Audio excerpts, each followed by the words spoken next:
Hello and welcome to बवाल banking classes. आज हम लोग जीआईबी में पेपर 2 का जो मॉडल बी कर रहे हैं उसमें यूनिट 4 का पार्ट 2 करेंगे, मतलब type of collaterals and their characteristics में पार्ट 2 करेंगे।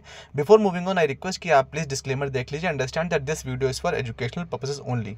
तो हम लोग इस बार कहाँ से करेंगे, लो एडवांसेस अगेंस्ट शेयर्स हम लोग शुरू करेंगे। ठीक है, एडवांस अगेंस्ट शेयर में किसके, ये जो बैंकिंग रेगुलेशन एक्ट 1949 के सेक्शन 19(2), 3 और 21A इसमें दिया गया है कि आप शेयर बॉन्ड डिबेंचर्स के अगेंस्ट जो लोन देंगे वो कैसा क्या प्रोसेस रहेगा। ठीक है, अगर कोई भी प्राइमरी सिक्योरिटी के तौर पर शेयर डिबेंचर या बॉन्ड लिए जा रहे हैं तो ये ध्यान रखना है कि उस पर कंबाइंड नहीं करना है। ठीक है, वो सेपरेट रखने हैं, डिस्टिंक्ट रखना है, किसी और एडवांस के साथ कंबाइंड नहीं करना है। ये नहीं कि आपने हाउसिंग लोन रखा था उसी में आपने एक सिक्योरिटी शेयर्स की भी ले ली, ये नहीं होगा। शेयर डिबेंचर्स बॉन्ड है तो वो अलग एडवांस है, और हाउसिंग है तो अलग एडवांस है, ये मतलब है। ठीक है, बैंक को सेटिस्फाई करना है अपने आप को कि भाई जो शेयर्स वो एज अ सिक्योरिटी ऑब्टेन कर रहे हैं वो उनकी मार्केटेबिलिटी है भी कि नहीं, क्या वो पेनी स्टॉक्स हैं।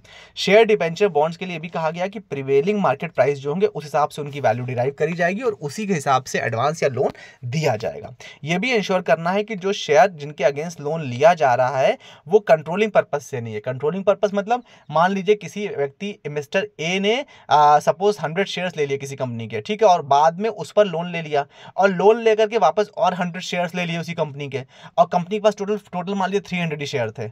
अब क्या हो गया, अब जो मिस्टर ए थे उनके पास टोटल 200 शेयर आ गया ना उस कंपनी के, तो कंपनी में उनका होल्ड हो गया, उनका कंट्रोल हो गया। तो इस पर्पज से भी आप शेयर में पैसा नहीं दे सकते, लोन नहीं दे सकते, ये मतलब है कंट्रोल का मतलब। ठीक है, किसी भी पार्टली पेड शेयर के ऊपर भी लोन नहीं दिया जाएगा।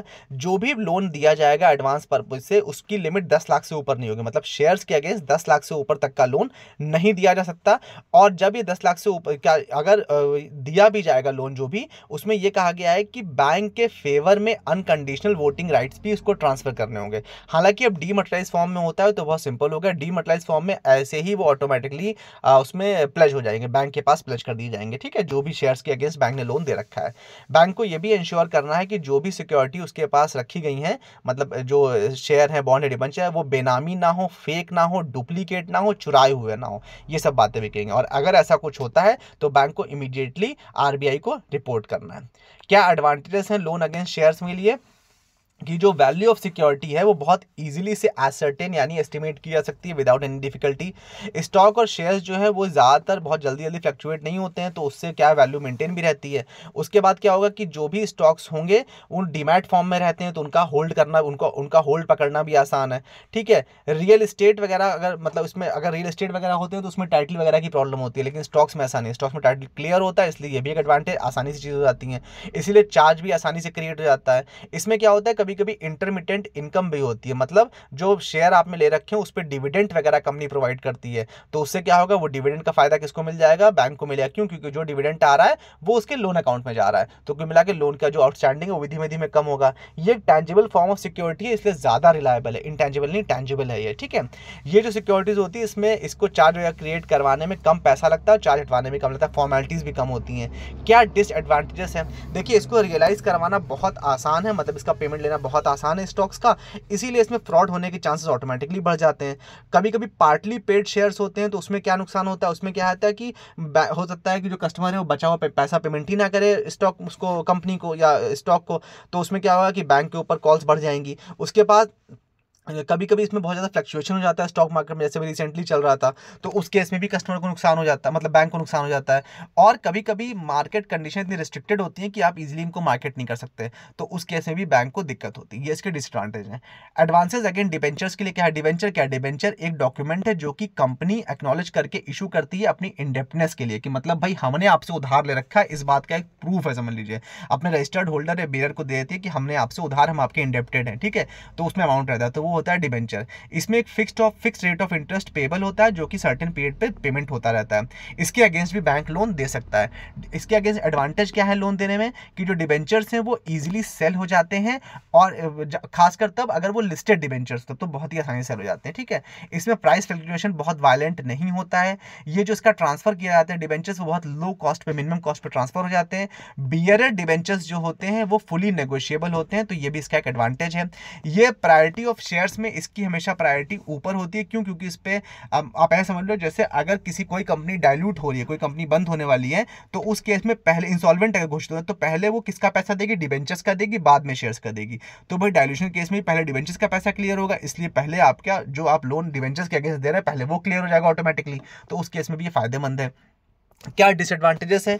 जो अगर मान लीजिए कंपनी ने इंटरेस्ट रेगुलरली पे नहीं किया डिबेंचर पे, तो फिर ऑब्वियसली बात है इसकी मार्केटेबिलिटी फर्क पड़ेगा और लोन आपका फंस जाएगा। ठीक है। जो चार्ज अगर प्रॉपर्टी पे जो वो रजिस्टर्ड अगर नहीं है, मतलब जिस प्रॉपर्टी के अगेंस्ट डिबेंचर इशू किए कंपनी ने, अगर उस पर चार्ज रजिस्टर नहीं करवाया गया है तो भी आपको प्रायोरिटी नहीं मिलेगी। डिबेंचर अगर है वो अगर कंपनी द्वारा इशू किए गए हैं और उस कंपनी के पास बोरो करने की पावर ही नहीं है, जबरदस्ती इशू कर दिया तो वो भी तो फर्जी हो गए। तो कुल मिलाकर ये भी एक डिसएडवांटेज है। प्रिकॉशन कहा गया है कि नेचर ऑफ डिबेंचर्स को पहले ही अच्छे से भली भांति आंक लेना चाहिए। ठीक है, कि वो सिक्योर्ड है कि अनसिक्योर्ड है। अगर अनसिक्योर्ड है तो नहीं लेना है भैया, सिक्योर्ड है तभी उसको प्रेफर करना है। Boring power of the company को पहले ही जांच लेना है कि ये उधार ले भी सकती है मार्केट से कि नहीं। ठीक है। साथ ही साथ जब डीमेटेरियलाइज्ड फॉर्म में आपको डिबेंचर प्राप्त हो रहे हैं तो उनको जल्दी से जल्दी बैंक के पक्ष में आप प्लेज भी करवा लो। और साथ ही साथ इसमें ये कहा गया है कि जो नेचर ऑफ वैल्यू असेट्स जो चार्ज किए जा रहे हैं उनको भी फ्रीक्वेंटली एग्जामिन करते रहो। Loan against term deposit money LATDR, loan against term deposit receipts आप सबने बहुत किए भी होंगे और पढ़े भी होंगे पहले। इसमें कोई भी ये लोन ले सकता है। कौन? रेजिडेंट इंडियन सिटीजन ले सकता है, कोई फैमिली ट्रस्ट ले सकता है, हिंदू अनडिवाइडेड फैमिली ले सकता है, क्लब सोसाइटी ले सकता है, sole proprietorship group company partnership firm, ये सभी ले सकते हैं। बस शर्त इतनी है कि आपके पास FD होनी तो चाहिए। अगर टर्म डिपॉजिट है तो उसके अगेंस्ट लोन ले सकते हो आप। डॉक्यूमेंटेशन क्या क्या चाहिए? एक तो एप्लीकेशन चाहिए, ड्यूली साइंड एग्रीमेंट चाहिए, फिक्स टर्म डिपॉजिट चाहिए जो कि बैंक के फेवर में डिस्चार्ज होना चाहिए, और साथ ही साथ ये जो डॉक्यूमेंट्स हैं ये lender to lender bank to bank differ भी कर सकते हैं। लोन अगेंस्ट फिक्स डिपॉजिट में कहा गया है कि जो ज़्यादातर जो वैसे ऑनलाइन हो जाता है, जहाँ पर नहीं होता वहाँ आपको ब्रांच विजिट भी करनी पड़ती है। Loan against deposit fix deposit में क्या क्या एडवांटेजेस हैं? एक तो इंटरेस्ट रेट बहुत कम रहता है, पेपर वर्क बहुत मिनिमम होता है, मतलब इनकम टैक्स रिटर्न और ये सब में नहीं चाहिए होता है। सिविल स्कोर आपका नहीं इसमें चेक नहीं किया जाता है। जो लोन अमाउंट है वो FD के अमाउंट पर डिपेंड करता है। आपकी FD अगर 1 लाख की है तो आप उसके हिसाब से लोन ले सकते हो, और अगर 1 करोड़ की तो उसके हिसाब से लोन ले सकते हो। कोई लिमिट नहीं है इसमें, कोई भी प्रीपेमेंट पेनाल्टी नहीं है। मान लीजिए आपने FD के अगेंस्ट लोन लिया और आपने 1 साल की जगह उसको 2 ही महीने बंद कर दिया तो कोई प्रीपेमेंट पेनाल्टी आपको नहीं पेमेंट करनी है। लोन अगेंस्ट गोल्ड ऑर्नामेंट, ये भी बहुत सिंपल लोन है। गोल्ड लोन के लिए 18 साल से लेकर 75 साल तक की उम्र होनी चाहिए, और कोई भी व्यक्ति जो है बैंक से या NBFCs जो होती हैं गोल्ड लोन वाली वहां से ले सकता है। हालांकि जो ये एज क्राइटेरिया वगैरह ये बैंक टू बैंक डिफर भी करता है। ठीक है। गोल्ड लोन के क्या फीचर्स हैं? पहली बात, पर्पस, किसी भी पर्पस से ले सकते हो आप। एजुकेशनल लोन पर्पस से ले सकते हो, मेडिकल इमरजेंसी ले सकते हो, कहीं घूमने जा रहे हो, घर बनवाना है, किसी पर्पस से ले सकते हो। इसमें जो गोल्ड आप प्लेज करते हो वही एज ए सिक्योरिटी लग जाता है। इसका टेन्योर जो है 3 महीने से लेकर 36 महीने तक का टेन्योर होता है। इसमें processing fees, late payment fees या नॉन पेमेंट ऑफ इंटरेस्ट, ये सारी फीस जो सबके पेनल्टी चार्जेस वो सब इसमें रहते हैं। रिपेमेंट ऑप्शन में रहता है कि आप EMI के तौर पर भी इसको रिपेमेंट कर सकते हो, या फिर आप इंटरेस्ट जो है वो अपफ्रंट हर महीने पे करते रहो और बाकी प्रिंसिपल अमाउंट एक साथ भी आप पे कर सकते हो, या टुकड़ों में अपने मूड से भी पे कर सकते हो। जब तक नहीं पे करो तब तक आपको सिर्फ इंटरेस्ट पे करना होता है। पेमेंट ऑफ इंटरेस्ट जो है वो मंथली बेसिस पे करोगे तो बेहतर रहता है, अदरवाइज में पेनाल्टी लग जाएगी। ठीक है। सप्लाई बिल्स के लिए क्या कहा गया? सप्लाई बिल्स जो है वो बेसिकली कोई भी गवर्नमेंट या पब्लिक सेक्टर अंडरटेकिंग के साथ अगर आप कोई लेन देन कर रहे हो एज ए सेलर, तो उस केस में जो आपको बिल्स प्राप्त हो रहे हैं उसके अगेंस्ट भी आप लोन ले सकते हो।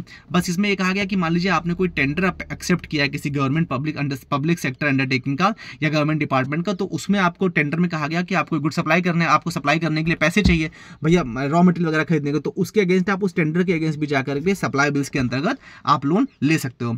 व्हीकल फाइनेंसिंग हम लोग लास्ट वीडियो में पढ़ चुके हैं कि व्हीकल फाइनेंसिंग में बेसिकली कमर्शियल पर्पस या ट्रांसपोर्ट या पर्सनल पर्पस, दोनों पर्पस से व्हीकल फाइनेंस का, तो व्हीकल इसमें वैल्यूएशन बहुत आसान होती है क्योंकि व्हीकल फाइनेंसिंग में आपको मार्केट वैल्यू पता है कितने में कंपनी बेच रही है और उसमें कोई फ्रॉड के भी चांसेस कम हो जाते हैं। व्हीकल जो है बाद में बैंक के पक्ष में बंधक भी किया जाता है, वो RC वो चीज़ लिखी रहती है, RC पे भी, इंश्योरेंस पॉलिसी पे भी। ठीक है। जो वैल्यू ऑफ व्हीकल है वो डिप्रिशिएट बहुत जल्दी होती है, इसीलिए इसमें जो टेन्योर है वो 3 से 5 साल तक का प्रेफर किया जाता है कि ऐसा ना हो कि पता लगा लोन तो बचा 10 लाख का और मार्केट वैल्यू 5-6 लाख बची व्हीकल की, इसीलिए इसमें मार्जिन भी ज्यादा ले लिया जाता है। With this we have come to end of this chapter and this part. I hope you like the session. Do like, share and don't forget to comment on the video. Thank you so much for your valuable time.